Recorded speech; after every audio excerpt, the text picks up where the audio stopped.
Okay, it's happening. We did it. Got a trailer, and it only took about 10 years of manifesting, but we did it. And it's just sitting there waiting for me to turn it into almost the tiny home of my dreams. Because of course that's where all of this started. We were gonna do a tiny home, and then it became a van, and then it became a box truck, but everything was just prohibitively expensive. So we ended up with a travel trailer, and I'm gonna do a transformation series on YouTube, probably vlog style like this. Because I've tried making like nice videos before and they always end up watching like hostage videos. So I'm gonna try something new. I'm gonna try to not try, and we're gonna make good things happen. So here's the plan. Here's what I'm thinking so far. Come and see our tiny home to be. So after actively searching for over a year, we finally found a trailer that met all of our criteria and was actually worth buying, because trailers require a lot of maintenance and a lot of owners don't keep up with it. And so you have to be really careful when you're buying secondhand. There are a ton of great resources on YouTube though, and we learned a lot from the inspector we hired a couple times.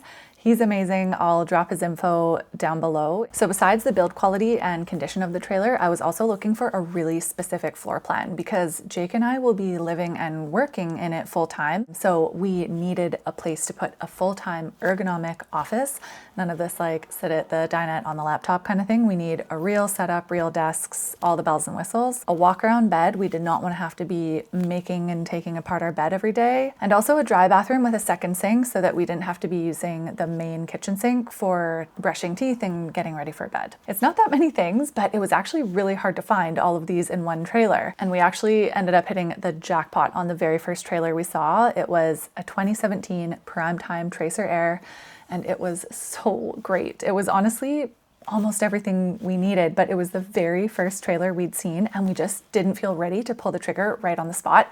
And then it immediately sold the next day. So that was a real blow, and it took months actually to find something else. But I'm really happy with the one we ended up with, and we're gonna make it even better. So we ended up purchasing a 2017 Heartland Trail Runner 22-footer. So here is the original floor plan, and here are some of the things we're planning to change. Okay, first things first, like I said, Jake and I need somewhere comfortable to work full time.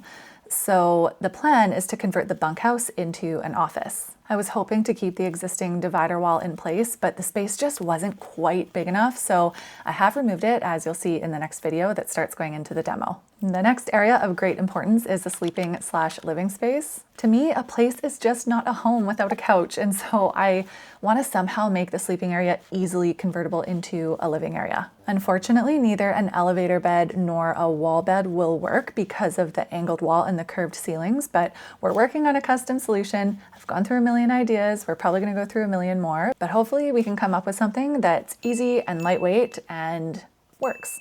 The kitchen was, of course, poorly designed with a tiny sink and virtually no storage. So I'll be redesigning that while trying to include a dishwasher and a washing machine, so stay tuned for that tall order. We're also swapping out the gas stove and the microwave for an induction cooktop and a countertop oven/air fryer. And I've just been wanting one of those forever, so I'm actually really excited about that switch. Now, in this dining area, the best use of the space would probably be to add another countertop along the wall with some stools. But our furnace system is housed under the left bench seat, and I actually really like the dinette vibe. So the concept will stay the same, but I'm planning to raise the tabletop so it's counter height, again to just increase the prep space area, and we'll raise the seats to increase the storage underneath. I'm also going to make it narrower and shorter to increase the open feel of the area around it, increase the size of the office beside it, and also allow for some coat and shoe storage, which most RVs never consider in the original design, even though they are very bulky and highly necessary items. The bathroom was also designed by a fool, with the toilet right in front of the door and the world's smallest sink. So that will be changing. I loved the external sink design that came with the Tracer Air, so we might try and mimic that. But I recently saw a really cool folding sink design that could maybe be placed within the shower to save space in the bathroom. Either way, we're switching to a composting toilet, and we'll probably put it against the opposite wall, but we're still figuring out the layout.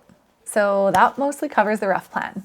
I've been chipping away at the demo so far, loving every minute, and I can't wait to keep problem solving the heck out of this thing. So if you're into small space design, DIY, or just a good old transformation video, I hope you'll come along for the ride, and I'll see you in the next one.